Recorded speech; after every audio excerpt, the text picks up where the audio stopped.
वकील तेजवानी को अभी के अभी इसी वक्त छोड़ दो। सर आप नहीं जानते वो कैसा आदमी है। आप उसके पेशे पे मत जाइए, उसकी करतूतों पे जाइए। वो सालों से जिस थाली में खा रहा है उसी में छेद कर रहा है। अच्छी खासी शोभा यादव मेरे हाथ में आ गई थी हैं? अब मैं कहां जाकर ढूंढूं उसको?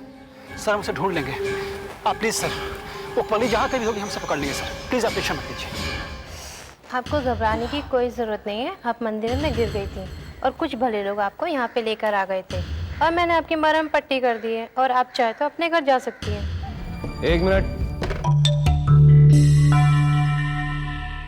मिस्टर, क्या कर रहे हैं आप? और मैडम आप किस हैसियत से इस फॉर्म पर सिग्नेचर कर रही हैं?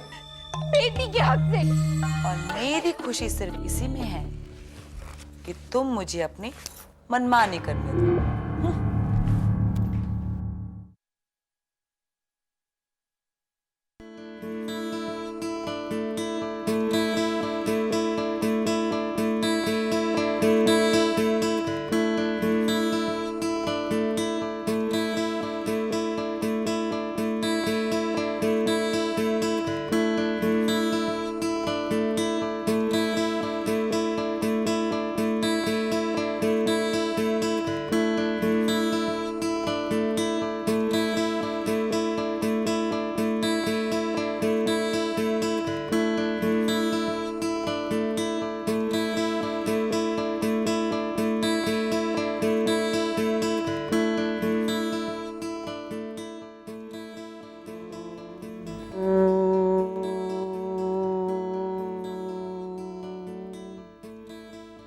गुरुर्ब्रह्मा गुरुर्विष्णु गुरुर्देव महेश्वरा गुरुर्साक्षात् परब्रह्म तस्मै श्री गुरुवे नमः।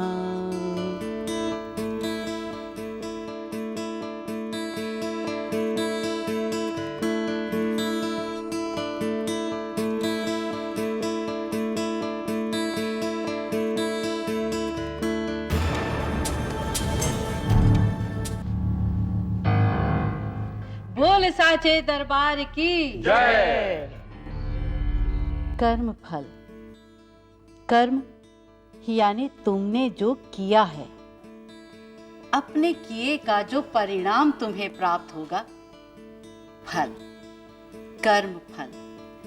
हर बात का कोई ना कोई कारण होता है। फिर तुम्हारे साथ जो हो रहा है, अच्छा बुरा, वो अकारण कैसे हो सकता है? भगवान श्री कृष्ण ने गीता में कहा है, अकारण कुछ नहीं होता, कुछ नहीं होता अकारण। कर्म, कारण और परिणाम का संबंध शाश्वत है। जो बीत चुका है उस पर तुम्हारा कोई बस नहीं, और जो होने वाला है उस पर भी तुम्हारा कोई बस नहीं।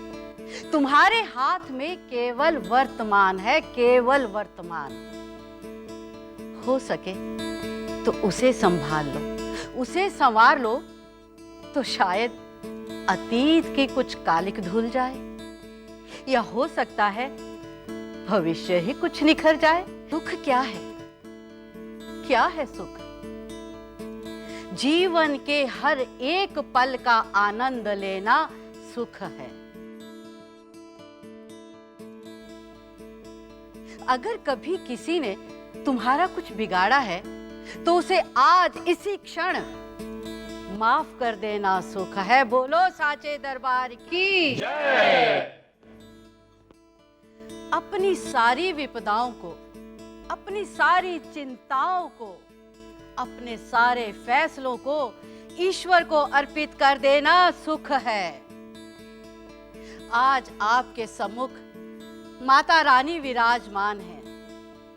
जितना सुख लूटना है भक्तों, लूट लो। आज सुख लूट लो माता के चरणों में। बोल साचे दरबार की जय। सांची जोता वाली माता तेरी जय जयकार।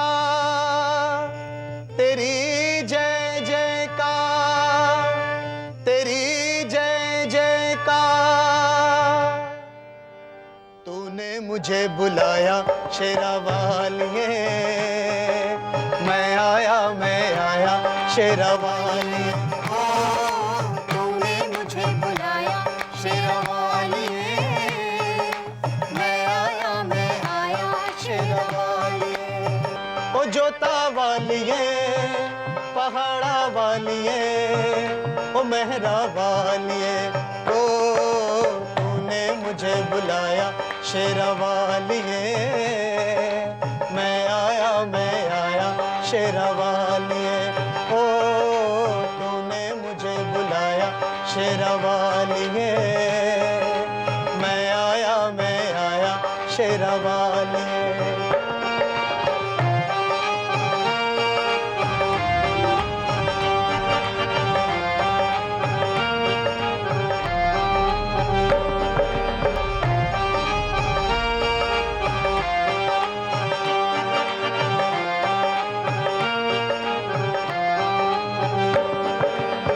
कौन है राजा, कौन भिखारी, कौन है राजा, कौन भिखारी, एक बराबर तेरे सारे पुजारी।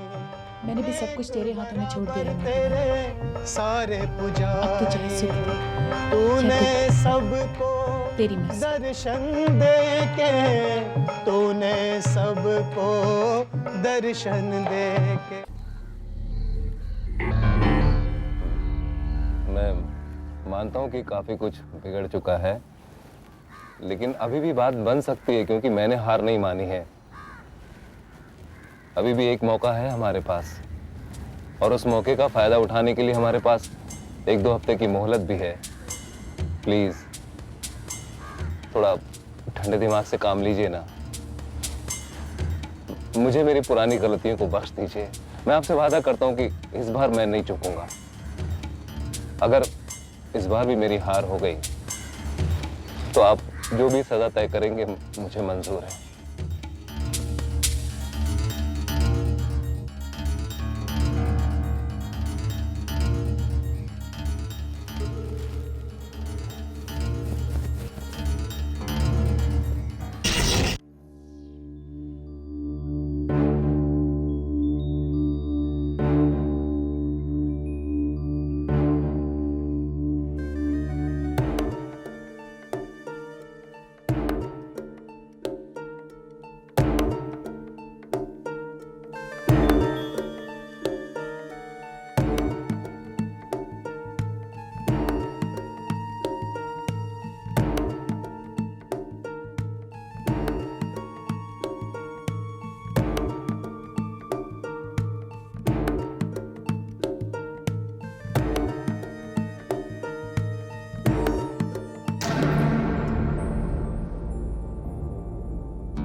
मेरे मन में सिर्फ शिकायतें भरी है तुम्हारे लिए। फिर भी लोकलाज की खातिर रोज नई माला चढ़ाती हूँ तुम्हारी तस्वीर पे। क्यों चढ़ाती हूँ? तुमने तो मेरे सर पे सौत लाते हुए कोई परवाह नहीं की लोकलाज की।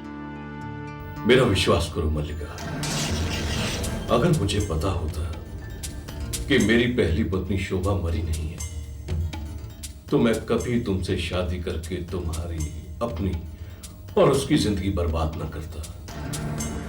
बर्बाद तो सिर्फ मेरी जिंदगी हुई और मेरे बच्चों की। ऐसा नहीं है मल्लिका, भगवान का दिया आज इतना कुछ है हमारे पास कि हम हजारों को खिला सकते हैं। फिर मेरी बेकसूर पत्नी या बेटी को कुछ देने में क्या जाता है हमारा?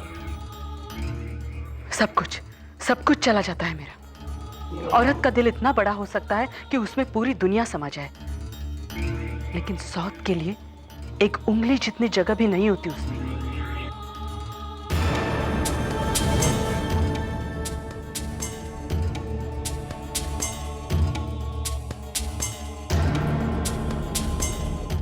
ओह मम्मा, मम्मा ऐसे नहीं। याद नहीं पापा आपसे क्या कहते थे कि इस घर में बड़ी बहू के रूप में पूरी इज्जत से बाकायदा आपका गृह प्रवेश कराएंगे। इसीलिए पहले मैं आपकी आरती उतारूंगी। दुनिया में शायद मैं पहली ऐसी बेटी हूँ जो अपनी माँ का गृह प्रवेश कराएगी, वो भी बहू के रूप में।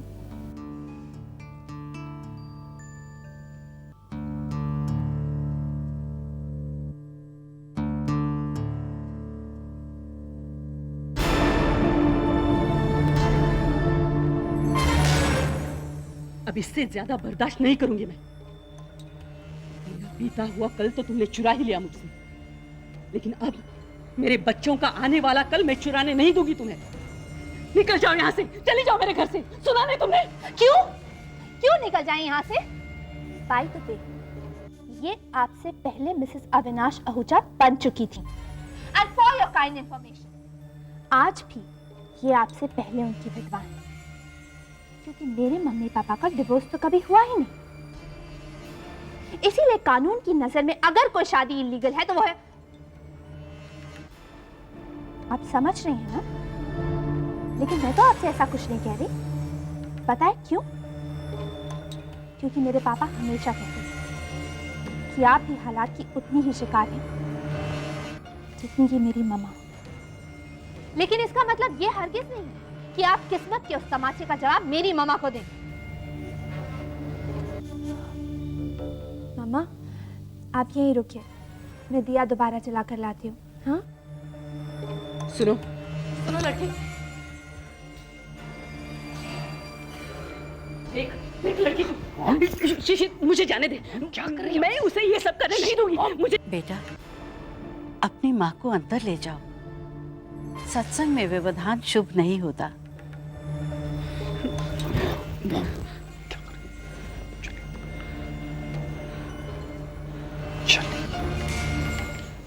माता का कीर्तन जारी रखो। इस कड़वाहट भरे वातावरण में अमृत बरसाओ।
संभल कर मामा, यहाँ कदम कदम पर धोखा है।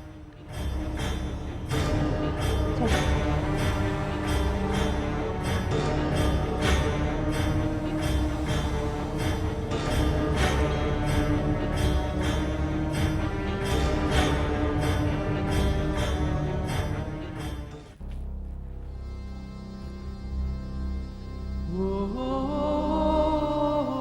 पापा को पहचाना मम्मा? नहीं। पापा, जिंदगी भर जिस पहचान के लिए तरसती रही मम्मा, आज जब वो पहचान आप उन्हें दोबारा दे चुके हैं, तब इसका कोई मतलब नहीं रहा उनके लिए।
पागल हो गए तुम लोग? मुझे यहाँ कमरे में लेके आए, उस पगली को घर से बाहर निकालो पहले। मॉम रुक जाइए, क्या कर रही हैं? छोड़ो मुझे उसे घर से बाहर निकालना है, नहीं तो वो चौक की तरह हमारी जिंदगी से चिपक जाएगी। मुझे जाने दो, मैं देखती हूँ वो कैसे घर में रहती है। मॉम संभालिए अपने आप को, होश में, ये क्या कर रही है? बाहर जागरण चल रहा है। छोड़ दो इन्हें, ये क्या बचपना लगा रखा है मल्लिका। अगर रोना है, फरियाद करनी है तो माता रानी के आगे करो।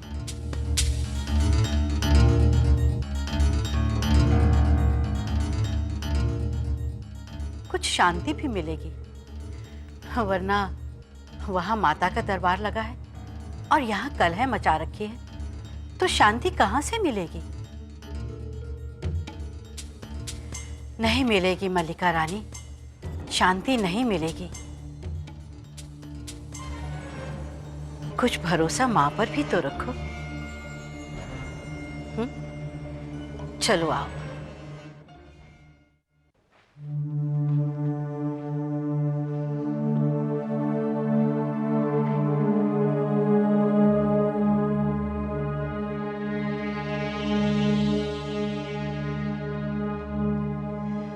अब एक काम कीजिए, लेट जाइए, थक गई हूँ क्या?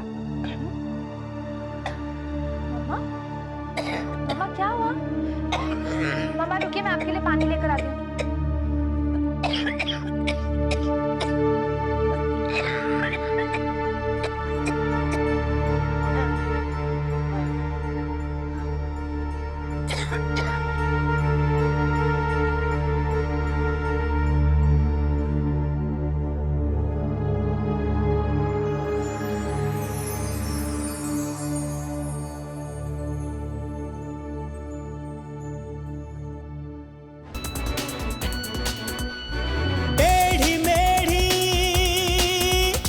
राह पे